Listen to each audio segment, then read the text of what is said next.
छोटी सी बात है जो मेरे जीवन में मुझे याद है। मैं विद्यार्थी था, विद्यार्थी परिषद से भाजपा में आया था। 1980 का टाइम था। अटल जी भी चुनाव हार गए। पूरी परिस्थिति हमारी पार्टी की बहुत ख़राब थी।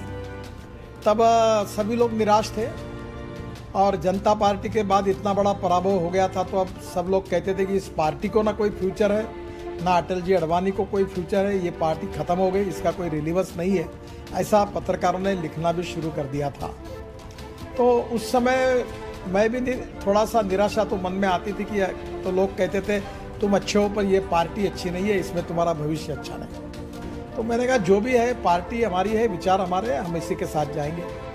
तो उस समय मेरे एक मित्र ने, जो IIT इंजीनियर है, अभी काफ़ी बड़े अमेरिका में है, उसने मुझे एक किताब दी थी और वो किताब रिचर्ड निक्सन, जो हमारे अमेरिका के प्रेसिडेंट थे, उनकी जीवनी पर थी। और उस जीवनी को उस समय वाटरगेट के कारण वो बहुत लोगों के नफरत का एक प्रतीक बने थे और उनको वॉशिंगटन में एक एरिया में जगह देने के लिए भी लोगों ने इनकार कर दिया था। इस प्रकार की उनकी प्रतिमा बनी थी और उस परिस्थिति में उन्होंने वो किताब लिखी थी। उसमें एक सुंदर वाक्य था। वाक्य ये था कि the man is not finish when he is defeated but he is finish when he quits. आदमी कभी युद्ध में हारने के बाद समाप्त नहीं होता, जब युद्धभूमि छोड़कर भाग जाता है तब वो समाप्त होता है। और उस वाक्य ने जीवन में बहुत प्रेरणा दी। भगवान श्री कृष्ण ने अर्जुन को भी यही प्रेरणा दी कि न्याय की लड़ाई है, धर्म की लड़ाई है और ये लड़ाई कर्तव्य की भावना से आपको करना है।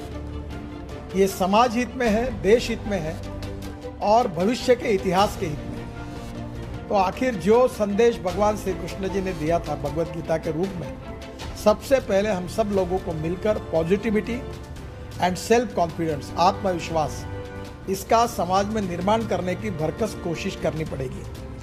दूसरा एक बहुत बड़ा काम हमारे यहाँ मनसुख भाई जी ने हमारे लिए किया। देखिए, ये बात जब किसी दवाई की कमी है, शॉर्टेज है, तो स्वाभाविक रूप से अब दुर्भाग्य देखो कैसा, अब ये बताते समय भी मुझे संकोच हो रहा है कि रॉ मटेरियल बाहर से आता है, पेटेंट बाहर का है और दवाइयाँ देश को चाहिए और दवाइयाँ हमारे पास नहीं है। ये जो बात है, इसमें मनसुख भाई ने हमें बहुत मेहनत करके, हम उनके पीछे भी पड़े, उन्होंने बहुत मेहनत की और हमें परमिशन दी। और रेमडेसिविर करके जो इंजेक्शन है, मैंने उसके लिए एक कंपनी को तैयार करके वर्धा में यहाँ इसका प्रोडक्शन शुरू किया। और आपको बताते हुए मुझे खुशी हो रही है कि आज के इसमें वो 30,000 पर डे इंजेक्शन बना रहा है। पूरे महाराष्ट्र के सब जिलों में हमने इतना सरप्लस कर दिया मनसुख भाई, लोग आपको दुआएं दे रही है कि आज कोई हमारे यहाँ इंजेक्शन मांगता नहीं, हम सरप्लस है। अब आप लोगों को कहीं हरियाणा में, पंजाब में, कश्मीर में, उत्तर प्रदेश में और कहीं ज़रूरत होगी तो मुझे फ़ोन करो, मैं यहाँ के डिस्ट्रिक्ट कलेक्टर की अनुमति से आपको वहाँ इंजेक्शन देने की व्यवस्था करूँगा। तो ये हो नहीं सकता, ऐसा नहीं है। हमने वो लाया, रॉ मटेरियल लाया, सब कुछ किया, बहुत तकलीफ है, इस पर किताब लिखने लायक अड़चने आई थी, पर हमारे पॉजिटिविटी के कारण और मनसुख भाई के सहयोग के कारण फिर हम उसमें से निकल गए। राज्य सरकार ने भी सहयोग किया, हमारा प्रोडक्शन शुरू हो गया। अब रेमडेसिविर का हमारे यहाँ शॉर्टेज नहीं है। 30,000 इंजेक्शन पर डे बना रहे हैं हम। डिस्ट्रिक्ट कलेक्टर को हमने पूरे महाराष्ट्र में सब जिलों में ये दे दिया। अब दूसरी अड़चन आई, वो जो आई है कि विशेष रूप से ये हमारे ब्लैक फंगस, ये मनसुख भाई ये भी एक बहुत इंपॉर्टेंट बात है। ये ब्लैक फंगस का जो इंजेक्शन है, एम्ब्रोटेरिसिन कुछ तो भी है। अब इसके एक इंजेक्शन की कीमत है 7,400 और किसी को 10 लग रहे, किसी को 30 लग रहे। आप समझ लो, गरीब आदमी कोविड से बाहर निकला और उसको बाद किसी के आँख गए, किसी के दांत चले गए, किसी की लंग्स इन्फेक्ट हुई है। बहुत संकट है बड़ा। लोगों को इसकी अभी पूरी कल्पना नहीं आई है। हमारे यहाँ 5,000 पेशेंट महाराष्ट्र में भी इसके हैं। मुझ नागपुर में 5-7 लोगों के आंखें चली गई है और इसका शॉर्टेज है और ये इंजेक्शन हमारे यहाँ नहीं मिल रहा है। मैंने सभी डॉक्टरों को बुलाया था और मनसुख भाई, हमने इसका भी लाइसेंस मिला है मैन्युफैक्चरिंग का और वो ड्रग कंट्रोलर से मिल गया। तुरंत ही चालू करो। एम्फोटेरिसिन इंजेक्शन बनाने का सहयोग जो भी आवश्यकता हो मुझे बोलना, मैं मदद करूंगा, जरूरत है बहुत। आपका सहयोग इसलिए चाहिए कि इसका जो रॉ मटेरियल है, क्योंकि बनाने वाले 2-3 ही कंपनियां हैं, तो कल बड़ौदा के एक यूनिट से उसने हमको 1 किलो दिया सिप्ला का निकाल के।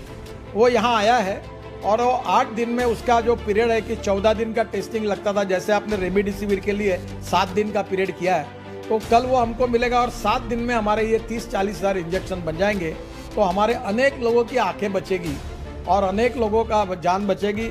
इसमें रॉ मटेरियल जो है वो बड़ौदा की एक कंपनी से हमको मिला है, और ये रॉ मटेरियल थोड़ा उपलब्ध कराने में अगर आपका मार्गदर्शन और सहयोग मिलेगा तो सबसे बड़ी बात ऐसी है मनसुख भाई कि हमारा यहाँ जो इंजेक्शन तैयार हो रहा है उसकी कीमत केवल 1600 है और ये जो मार्केट में ये 7400 का है। तो ये हम लोगों मैंने ये किया कि CSR में इसके ऊपर 2-3 करोड़ डोनेशन लाकर ये इंजेक्शन खरीद करके कलेक्टर के पास गरीब लोगों को ये दिए।